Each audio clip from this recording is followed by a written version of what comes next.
Welcome to the Bible channel. What do you know about the prophet Nehemiah? We're presenting to you now a three-part series called Nehemiah, Bringing Comfort to Zion. The first episode is called Seeking the Welfare of God's People. Don't forget to like, share and subscribe.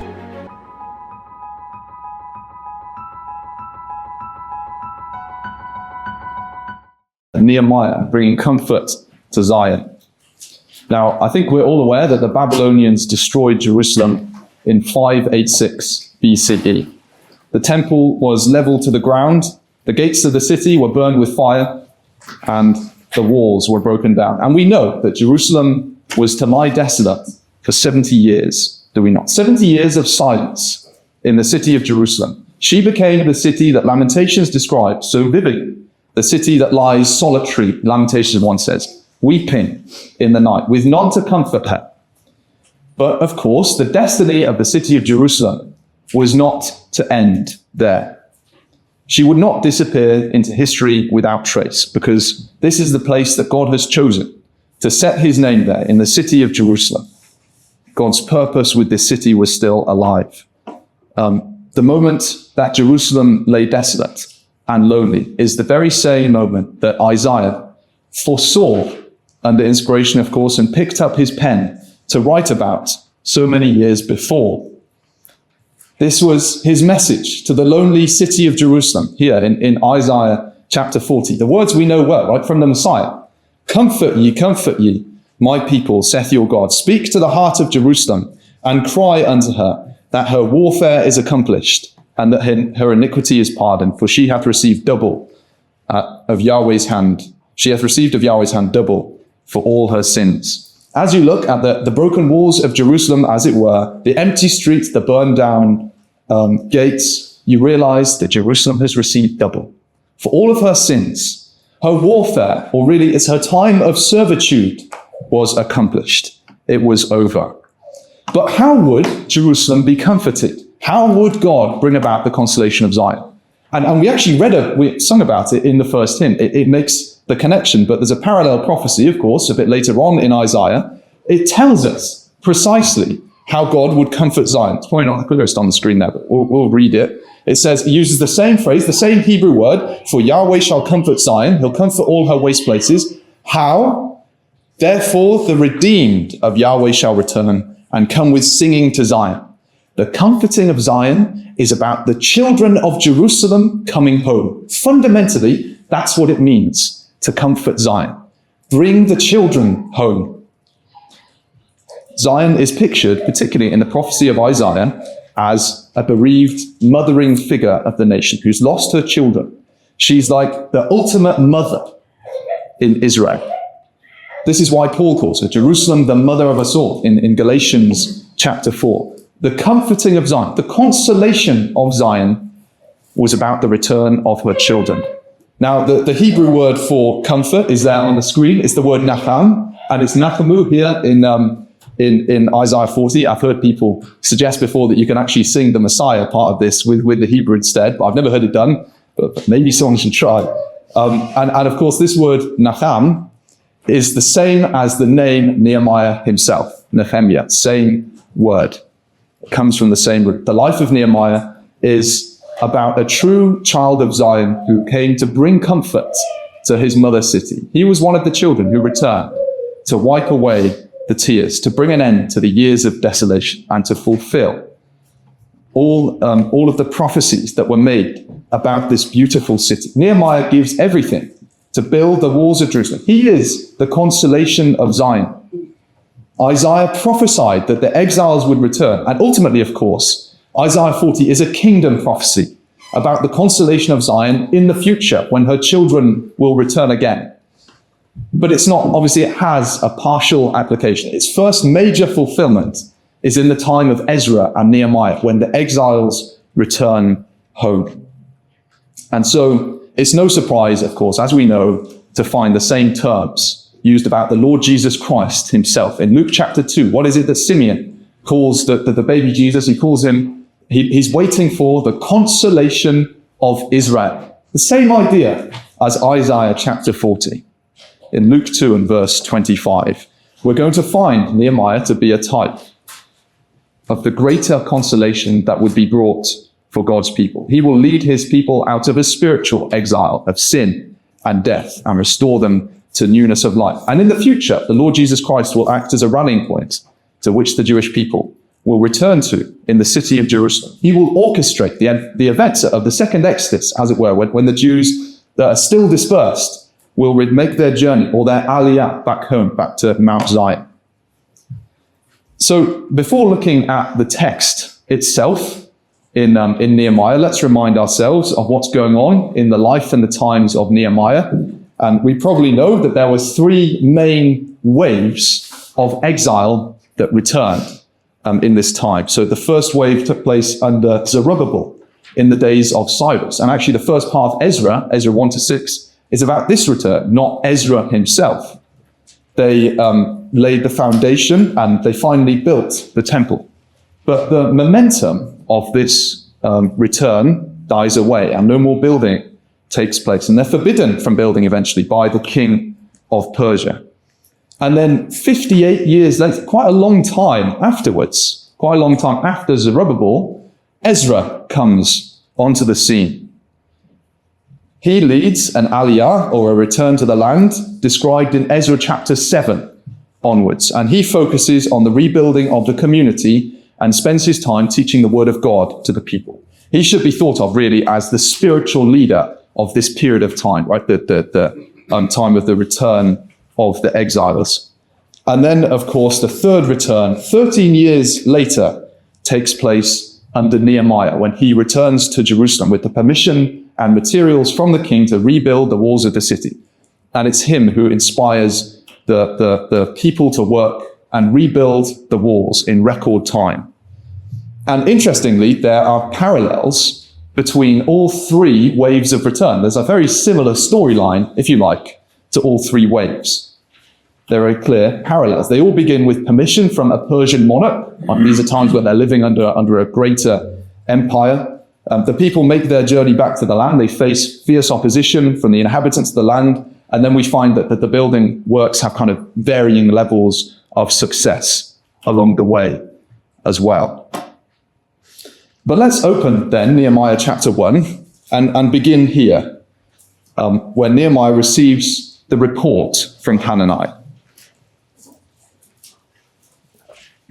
Because I don't know about you, but it seems that there are some unusual and almost puzzling jigsaw pieces here in the early chapters of the book. There are some elements of the story that on first reading don't appear to add up. So what do we mean by this? Well, let's read here.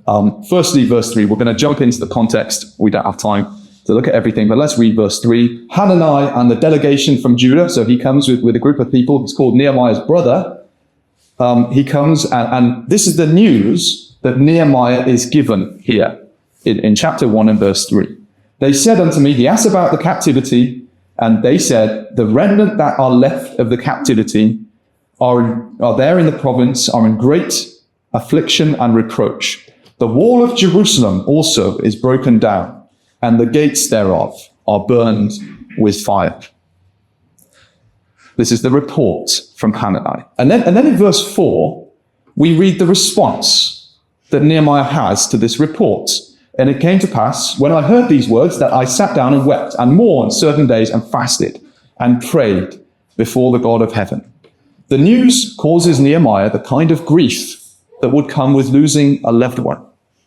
For months, he is going to mourn the state of the walls of Jerusalem and the remnants of Jerusalem, his brothers and sisters in Israel. But here's the question. What was Nehemiah so upset about here in this chapter? The walls of Jerusalem had been destroyed for 100 years. Now, it's obvious Nehemiah cares deeply for Jerusalem, but why is it that this news seems to hit him like a ton of bricks here in Nehemiah chapter 1? It's a bit like if someone came to me and they were like, the Jews of Europe are in a terrible way. There's a chap called Hitler and he murdered 6 million Jews.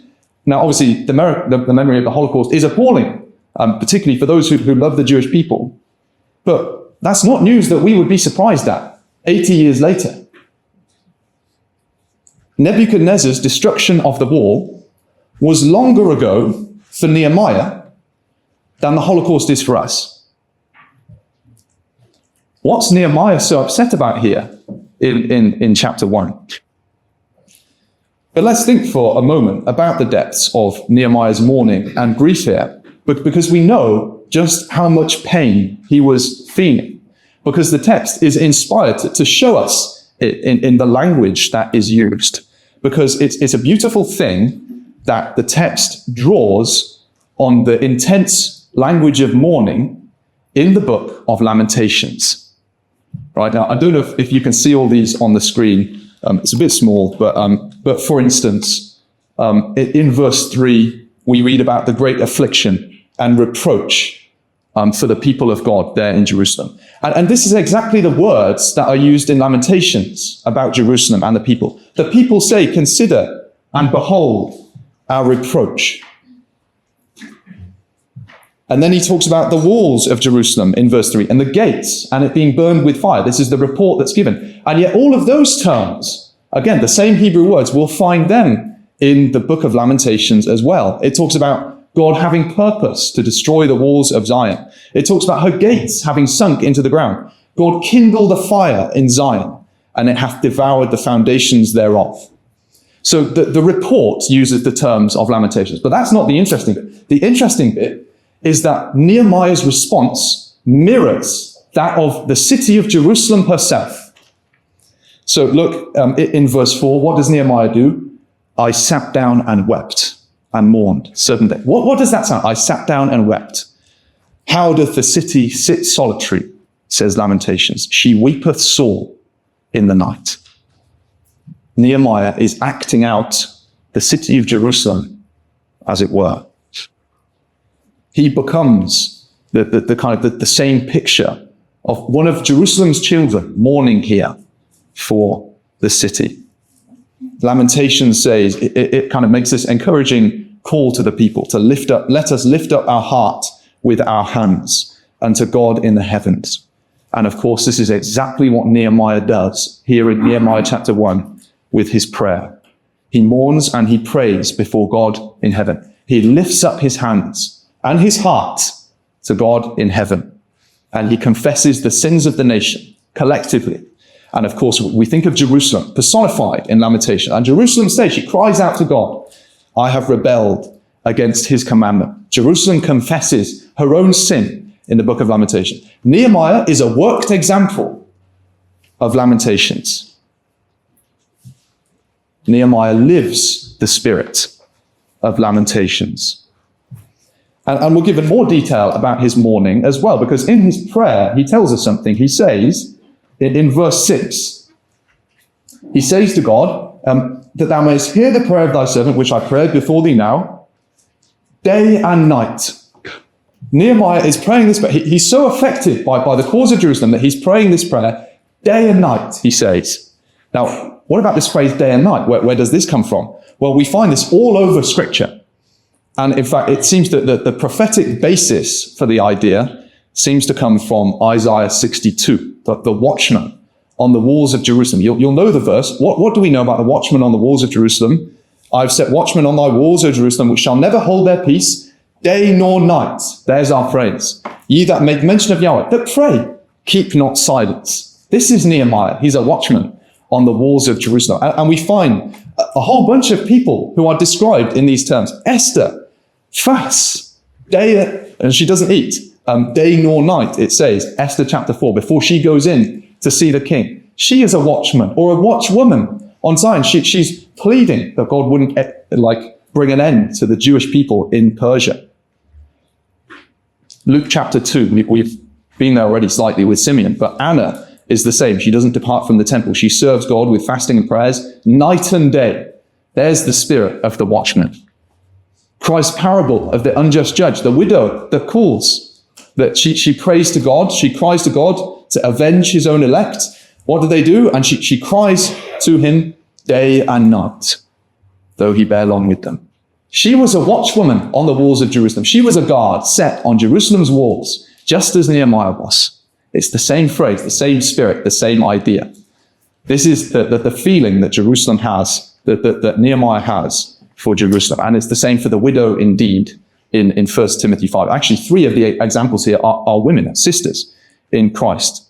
And one of the qualifications, if you like, of a widow in Christ is that she's continuing in supplications and in prayers night and day. And you can see the kind of the consistency of thought from 1 Timothy back to the earlier ones in Luke, and both in Luke 2 and Luke 18. They were watchmen on the walls of Jerusalem. This is how much Nehemiah cared about Jerusalem. Nehemiah hears the report from Hanani, and he's a broken man. It's no exaggeration in the text to say here that Nehemiah is heartbroken when he hears the news of Jerusalem, as a watchman on Jerusalem's walls, figuratively speaking. Now let's come back here to Nehemiah chapter 1, because we know something else about Nehemiah's mourning period as well. We read in verse 1, of course, that this news came to Nehemiah in the month Kislev, or Kislev, that should really be. And yet we know that he goes before the kings in chapter 2 and verse 1 in the month Nisan of the next year. Nehemiah goes to the king in Nisan, in spring. Kislev is late autumn or winter. And all the time in between, all of this time of the Jewish calendar, 4 months, Nehemiah is mourning for Jerusalem. He pours out his heart in prayer. But this adds to the puzzle of the chapter here in Nehemiah chapter 1. It's not actually that simple. Why does Nehemiah wait 4 months before going to see the king? Was he so upset that he literally couldn't work as a cupbearer for 4 months? Is that what the text is telling us here? If he urgently wanted to make a difference for the Jews of Jerusalem, then why doesn't he spend a couple of weeks mourning and then go and see the king? Why wait so long? This is a matter that we know was of utmost importance to Nehemiah.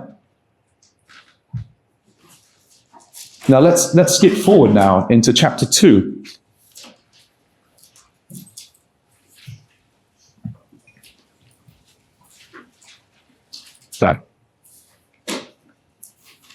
So in chapter 2, we read about his audience with the king of Persia. And again, we're kind of going to miss out the prayer for now, just to get the theme, the run of what's going on here. Let's just read verses 1 and 2 here. I know that we know this well. And it came to pass in the month Nisan, in the 20th year of Artaxerxes the king, that wine was before him. And I took up the wine and gave it unto the king. Now I had not been beforetime sad in his presence. Wherefore the king said unto me, Why is thy countenance sad, seeing thou art not sick? This is nothing else but sorrow of heart. And then I was sore afraid, Nehemiah says. Nehemiah had not been sad in the king's presence ever before. That's what the text tells us. But we know that Nehemiah had been sad since he got the news 4 months ago. We know this from chapter 1. So therefore, he'd not given the king wine for 4 months. What is the sadness of heart that the king refers to here in chapter 2? What's going on here? Has he really not seen the king? Has he just been allowed to take leave for 4 months? Do they do sick leave in Persia for that period of time? How come he hasn't been in to see the king for 4 months? What's going on in the text here? There's some unusual details here in Nehemiah 1 and 2 that are hard in some ways to piece together. Now, in order to get to grips, I think, with these chapters, we have to set the scene a little bit more. And I'm afraid this does involve a little bit of chronology. So apologies if this is a little bit heavy, but it's worth it. Well, hopefully, we'll see.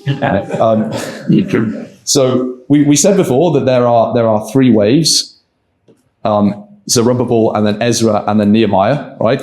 Well, let's think about that a little bit more. So here on the chart is a timeline of the kings of Persia.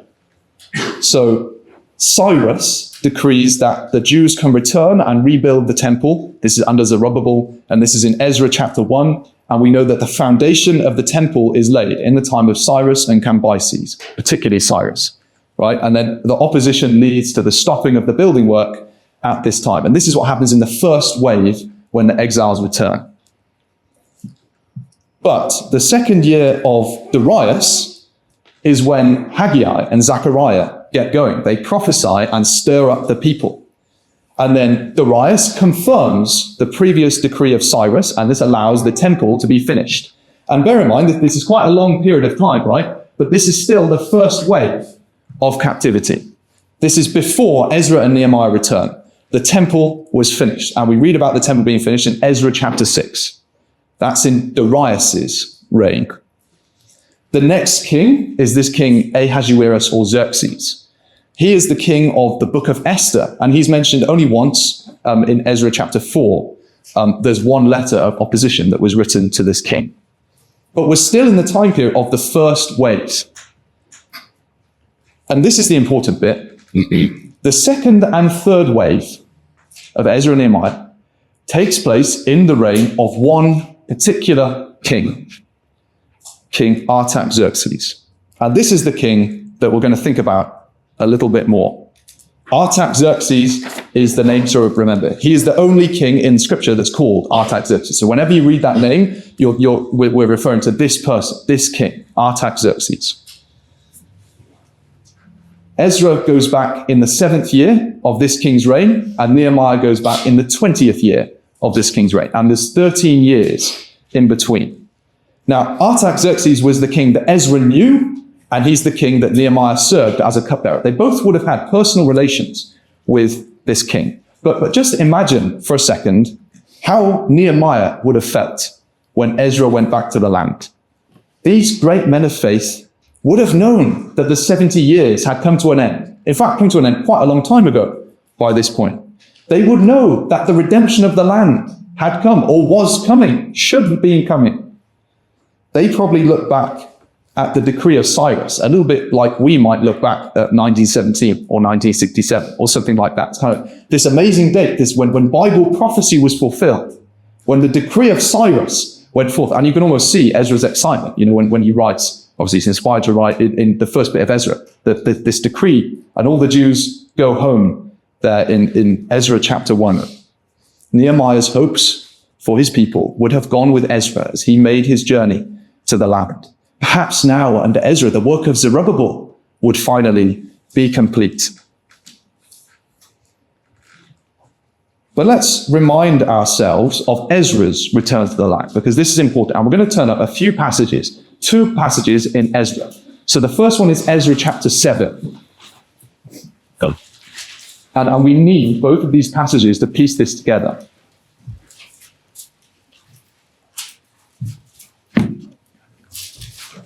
So Ezra chapter 7, it says, "Now after these things, in the reign of Artaxerxes, the king of Persia," and then talks about Ezra. So we're in this king, this last king that we're talking about there, the reign of Artaxerxes. Now Ezra goes up to Jerusalem, verse 8, he came to Jerusalem in the 5th month, which was the 7th year of the king. We're in the 7th year of Artaxerxes. So that's important to remember here. Now, we know that Artaxerxes has a really good relationship with Ezra. Now, how do we know this? Because of the letter that Artaxerxes sends with Ezra in Ezra chapter 7. He even offers to send soldiers with Ezra, as we know. But the letter here is from verses 11 onwards. Now, this is the copy of the letter that King Artaxerxes gave to Ezra the priest, the scribe, even the scribe of the words of the commandments of Yahweh and of his statutes to Israel. Now we're not going to look at the letter, but I've just summarized on the screen, strange animations, everything that Artaxerxes knew about the law of Moses. We learn from this letter that Artaxerxes knew about the priests and the Levites and their role in the temple. We learn that verse 13. We know that he knows about God who dwells at Jerusalem. He knows about the offering of clean animals. He knows about the brazen altar, the ingredients of the meal offering, the salt that's used in the sacrifice, the minutiae of the sacrifices, the salt. Artaxerxes, it's written in this letter. The meal and drink offering, some of the details of the law. Artaxerxes has it here in his letter.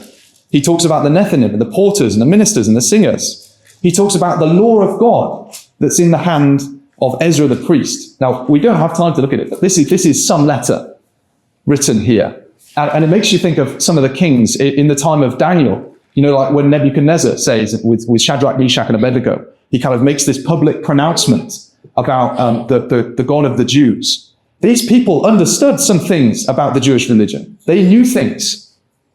Artaxerxes is no ordinary Gentile king.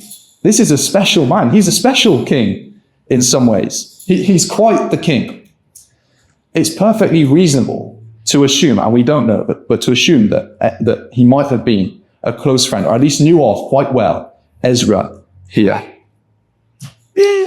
But here's the interesting thing, because that's only half the story, because all does not go smoothly for Ezra and his relationship with King Artaxerxes. It looks like things may have got a little bit strained along the way. Now, how do we know that? Well, now we need to come to another passage. Now we need to turn to Ezra chapter 4. And again, this passage is really important. In fact, you could maybe say that this passage is one of the keys to the time period of the exile and return. And the reason for this is because this chapter is a summary of all of the opposition during the period of the return of the exiles. It's not in chronological order. So it deals, yes, with the time of Zerubbabel, which is what Ezra 1-6 is all about. But not only that, it also talks about the opposition in the time of Nehemiah. And we have to recognize that it's a summary. Once we understand this, then suddenly everything becomes a little bit simpler, and it adds detail for us about Nehemiah's time, which is why it's so important. So let's have a look at this summary then. So the first bit here in the chapter is verses 1-5. And that is talking about the time of Zerubbabel. So it talks about the adversaries of Judah and Benjamin, and verse 2, they came to Zerubbabel, right? So it's early on, 60 years or so before Ezra is on the scene. Verse 4, then the people of the land weakened the hands of the people of Judah and troubled them in building. They hired counselors against them. They frustrate their purpose when all the days of Cyrus, king of Persia, even until the reign of Darius, king of Persia. Those were the kings that we saw before, the kings that the first wave of return lived under. But here's the thing, it doesn't carry on in the next part of the chapter talking about that time period. Because then look at verse 6. It goes on. And in the reign of Ahasuerus, right, it skips a time period. It goes forward. In the reign of Ahasuerus, in the beginning of his reign, wrote they unto him an accusation against the inhabitants of Judah and Jerusalem. And then look at verse 7. In the days of Artaxerxes. That's Ezra Nehemiah's king. It's gone forward again. This is a summary of the opposition, and particularly the opposition and what they wrote to the kings of Persia. It's really important to recognize this. So suddenly, yes, in verse 1, we were talking about Zerubbabel, but in verse 7, we're talking about the opposition in the time, in the reign of Artaxerxes. Now, what do these people write to Artaxerxes about? They write him a letter, and they say, the letter is from verse 7 to 23 here, or actually from the actual letter is from verse 11 onwards. But look at what they say in verse 12. Be it known unto the king that the Jews which came up from thee. So first of all, which Jews came up from Artaxerxes, from thee? Well, there's only one set of Jews that we know of that came up from Artaxerxes. This is Ezra. So this letter is written after Ezra chapter 7. be it known unto the king that the Jews which are come up from thee to us are come to Jerusalem, building the rebellious and the bad city, and have set up the walls thereof, and joined the foundations. They're annoyed with the work of Ezra, and so they write to the king. They send an outrage letter from the opposition party in Jerusalem to King Artaxerxes. And they say, they've started rebuilding the walls. They've started laying the foundation. This is their letter of complaint. Now, tragically, this complaint from the opposition results in King Artaxerxes responding here in this chapter. And the king's reply is found from verse 17 onwards. Then sent the king an answer to these men, to Rehum and Shimshai. And what does he say? He says, the letter which you sent, verse 18, unto us, hath been plainly read before me. I've read your letter. I've commanded and I've searched, and I've found that actually Jerusalem is a pretty bad place, right? Full of insurrection. Therefore, verse 21, give ye now commandment to cause these men to cease, that the city be not builded, until another commandment shall be given from me. He puts a stop to all building, tragically, at this time. Yes, he'd been a fan of Ezra before, but now the king's heart is turned against him. The commandment goes forth to stop all the building work. And so in verse 23, we read what happens here. Now, when the copy of the king Artaxerxes' letter was read before Rehum and Shimshai and their companions, they went up in haste to Jerusalem unto the Jews, and made them to cease by force and by power. And the word there, the opposition, they like gleefully, they go to the Jews at Jerusalem. This is their birthday, come early, for these, and they go and they stop the work immediately. They cease, like, you stop right there, as it were, and they use the words with force and power. In the Aramaic, it's with arm and power. It's like at the point of a gun, you will stop the work of rebuilding the walls of Jerusalem. Now, in all likelihood, when Hanani and the men from Judah go to see Nehemiah, this was the news that they brought to him. We've been forced to stop the work, perhaps, Hanani says. The king's given commandment to cease. The opposition came with force and power to stop us. We can't even lift a pickaxe without them coming to get us. Therefore, the remnant of the captivity are in affliction. This is why Nehemiah is so broken in chapter 1. It's a bit like as if a huge momentous event happens in Bible prophecy, and then inexplicably it's reversed, and the king changes, and suddenly he doesn't want us to build anymore. Ezra, the great scribe, went up to Jerusalem, but the city still lay desolate. And the king who once seemed so favorable is not anymore. He's changed his mind. Yeah, you're bad. Just to summarize this, Artaxerxes allows Ezra to return to establish worship. We know that from Ezra 7. Ezra and the exiles, it seems, begin building the walls, according to Nehemiah 4, if the letter from the opposition is correct. And so the opposition write this outrage letter to the king, and he forbids them from building. And so the opposition, they tootle along to Jerusalem, and they stop the work, and nothing more happens. And then Hanani comes to Nehemiah, and Nehemiah goes to see the king. And this changes everything when we think about Nehemiah's audience with the king in chapter 2. Perhaps Hanani and the delegation from Judah had come because they thought that Nehemiah was the only man who might be able to do something here. Probably from the second he heard the news, Nehemiah knew what he would have to do. His audience with the king is about pleading for him to revoke the letter that's just been sent. He's going to dare to speak against the king. And Persian punishments were not nice. This is no joke here. He was prepared to risk his life to get King Artaxerxes to revoke the letter. And understanding the context and the time from the book of Ezra shows us the immense personal peril that Nehemiah was about to face.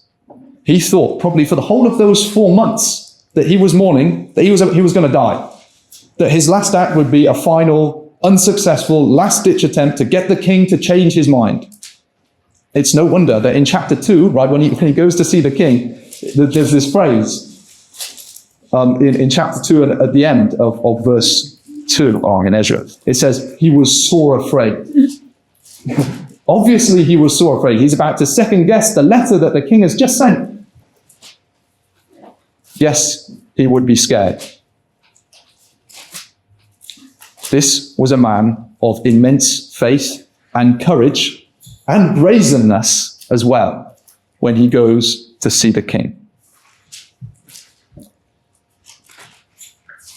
Thinking about it in these terms also helps us to realize that what Nehemiah was doing is very similar to what Esther had done before him as well. And just look at how much similarity there is between Esther and Nehemiah. And I'm happy to share some of these things afterwards. I'm not going to go through them all, but we know that they were both in Shushan, the palace. The opposition and Haman both appeal to the prophet or the interests of the king to persecute the Jews. Very, very similar language. And they talk about, thou shalt endamage the revenue of the kings. And that's what the opposition says. And Haman says, it is not for the king's profit to suffer them. Very, very similar ideas. Both, when they go in to meet the king, that the scene is described as like this royal court with the king sitting on his throne, quite an imposing picture in both places.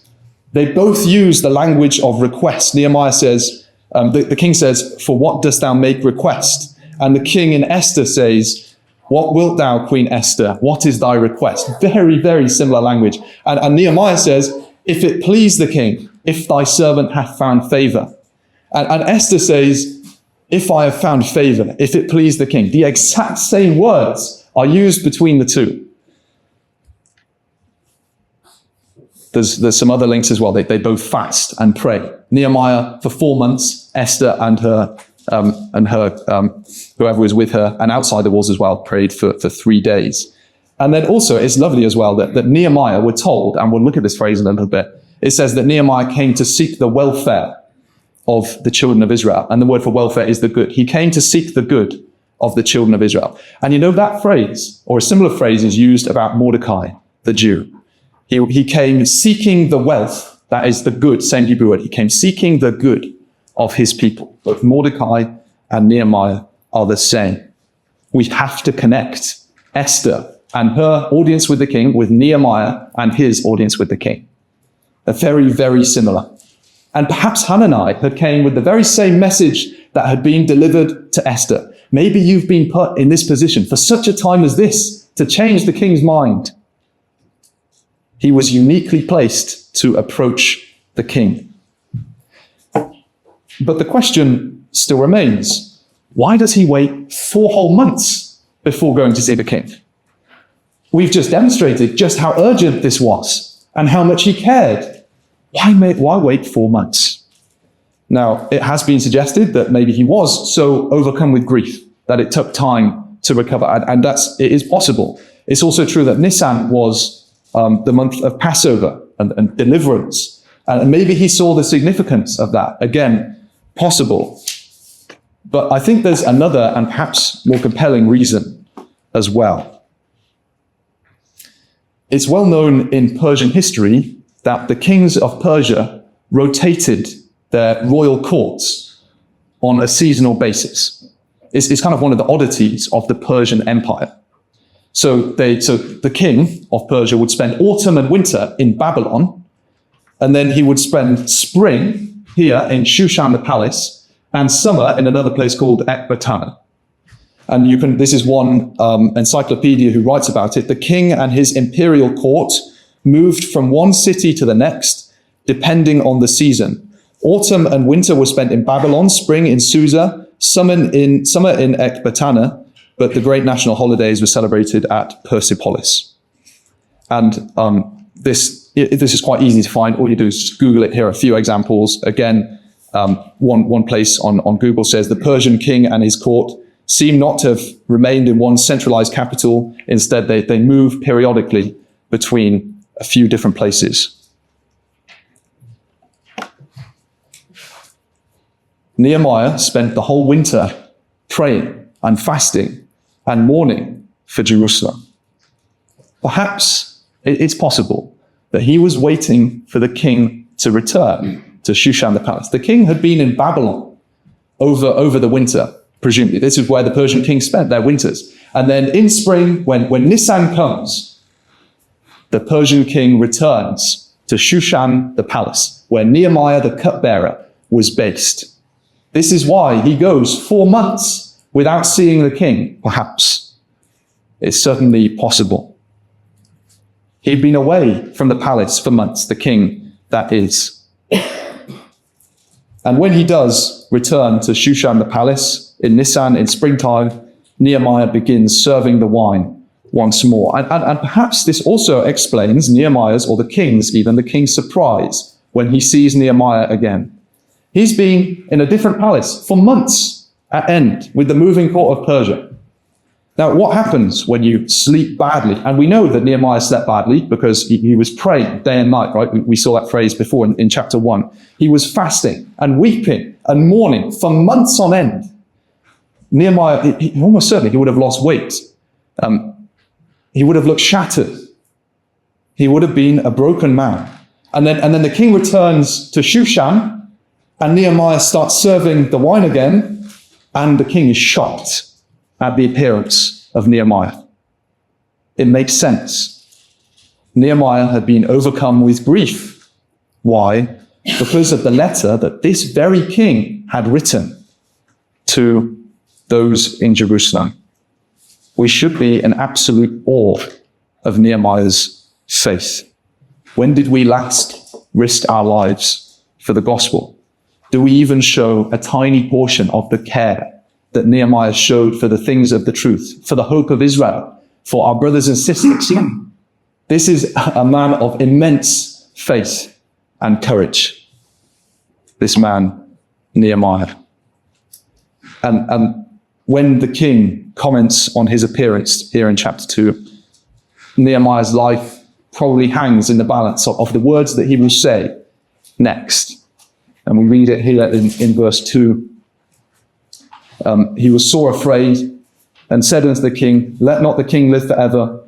Why should not my countenance be sad when the city, the place of my father's sepulchres, lieth waste, and the gates thereof are consumed with fire? He probably thought about what he would say to the king for months. We know that he was anticipating talking to the king about this because he prays about it in the verse before, in chapter 1, verse 11. He's expecting an audience with the king. He's expecting a request in chapter 1, verse 11. And he chooses to talk about what? The city of my father's sepulchres, he says. And I think it's interesting. I wonder if we learn about the wisdom of Nehemiah here, because he uses words that are almost like diffusing in their meaning. He doesn't give the idea of Jerusalem, the militant capital, the seditious city, the capital of the Jewish people, the grand independent nation of the Jews. He says, the city, the place of my father's sepulchres. It's diffusing language that he uses here in front of the king. It wouldn't sound very threatening to, the king of a massive empire like Persia. And of course, the king grants Nehemiah's request. And it seems obvious in hindsight, but it must have seemed like a miracle to Nehemiah at the time. Imagine how he would have felt when he left the presence of the king after 4 months of mourning and fasting and praying and thinking probably his life was almost over. Now, we've skipped over lots of the text here, but this is because of time. And we're going to conclude this study by thinking about Nehemiah's arrival in Jerusalem. And we're going to briefly mention his walk around the walls of the city. So Nehemiah meets the Gentile leaders who were opposed to the building in chapter 2 and verse 9.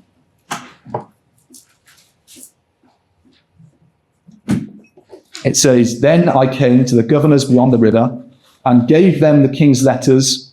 Now the king had sent captains of the army and horsemen with me. And then when Sanballat the Horonite and Tobiah the servant, the Ammonite, heard of it, it grieved them exceedingly that there was come a man to seek the welfare, to seek the good of the children of Israel. And again, I think this can really only be understood once we know the context. Why were they so grieved here? Why was Sanballat and Tobiah so upset that Nehemiah was come? Well, it's probably because they thought they'd won. They thought the issue was both. They've just sent the letter to the king, and they're like, right, all done. You know, the Jews, they've stopped working. The king sent his decree. And then suddenly Nehemiah appears. And not just Nehemiah, he appears with an army and a letter of authority from the king. No wonder they were grieved.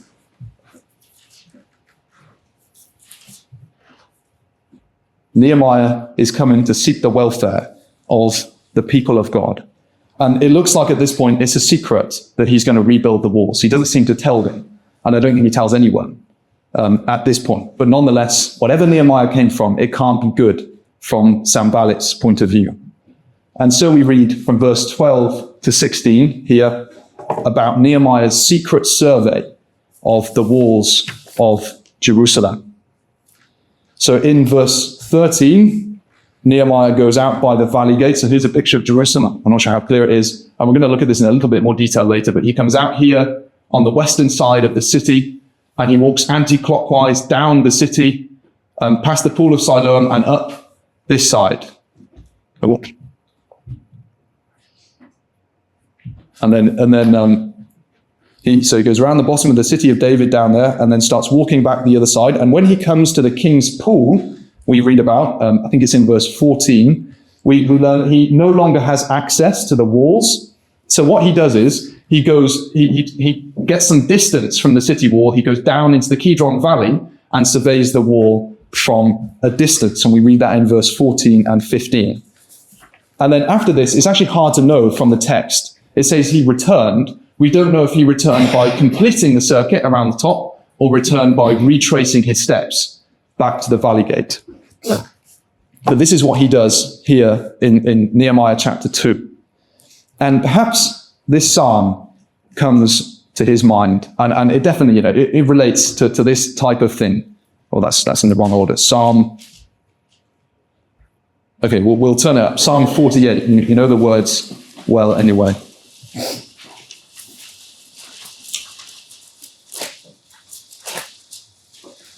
Psalm 48 and verse 12. What is it we read there? This is a psalm about Jerusalem in the kingdom age.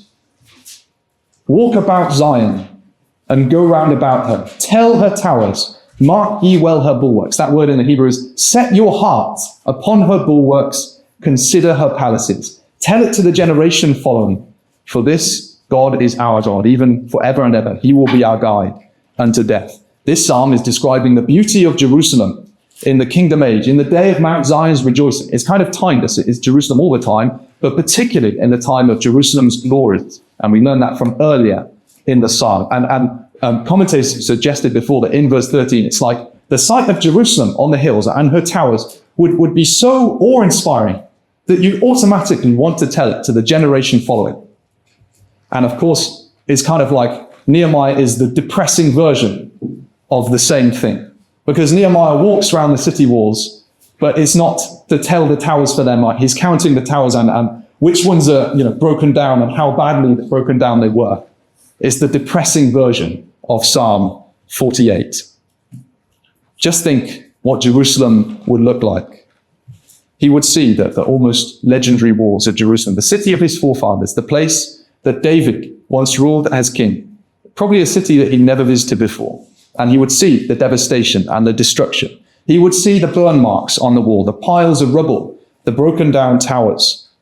And looking at the heaps and the rubble, perhaps another psalm came to mind. And this is the psalm on the screen here. And you'll know the words, Psalm 102, for thy servants take pleasure in her stones and favor the dust thereof. What's that referring to? This is a picture of Jerusalem in ruins. It's the ruins of Jerusalem that this psalmist is talking about and visualizing. And we know that because later on in the psalm, Yahweh shall appear and build up Zion. The servants are longing for the day when the dust and the stones of Jerusalem would be rebuilt. It's a picture of the ruins of Jerusalem. And beautifully, the word for dust there is the word used in Nehemiah 4 in verse 2. We won't turn there now, but it talks about heaps of rubbish. Sanballat used it. He calls it heaps of dust, heaps of ruins. That's what Nehemiah saw when he was walking around the walls of the city. Nehemiah was the servant of Yahweh who favors the dust of Zion. And he must have realized suddenly that the sheer scale of the task before him. How could they, this tiny people, oppressed by local militias of the Gentiles, destitute, how could they resurrect the city of Jerusalem? How could they even create even a shadow of the former glory of this city? And so Nehemiah goes to the rulers of Jerusalem, and we're almost done. Last reference, just come back to Nehemiah chapter 2 again, and we read of what Nehemiah says to these rulers. Verse 18. So he's gone around the walls, and now he speaks to the rulers of Jerusalem, and he says, "Then I told them of the hand of my God which was good upon me, and also the king's words that he had spoken unto me. And they said, Let us rise up and build. So they strengthened their hands for this good work." This is the first time we learn about Nehemiah as the inspiring leader of the Jewish community. And we often think that it's Nehemiah who says, "Let us rise up and build." But it's not. That phrase is what the people said after Nehemiah has spoken to them. They are stirred into action by the conviction and by the enthusiasm of Nehemiah, and the small matter of his authority from Persia as well. Nehemiah was a man on a mission, and he's determined to bring the remnant of Judah along with him here. He's determined to stir them up in the work of the truth. And so we leave Nehemiah here at the end of chapter 2 in our first study. Nehemiah is the mourner of Zion, whose name means consolation, the consolation of Yah. And he's returned to the city of his fathers. And he can see the scale of the challenge before him, that the huge piles of rubble are kind of there as a silent witness to his work. And here in the backwater province of the Persian Empire, with kind of like, the ragtag group of Jewish refugees are about to commence what from God's perspective would be the greatest building work on the globe at the time, which is the rebuilding of the walls of Zion in a time of trouble and in the day of small things.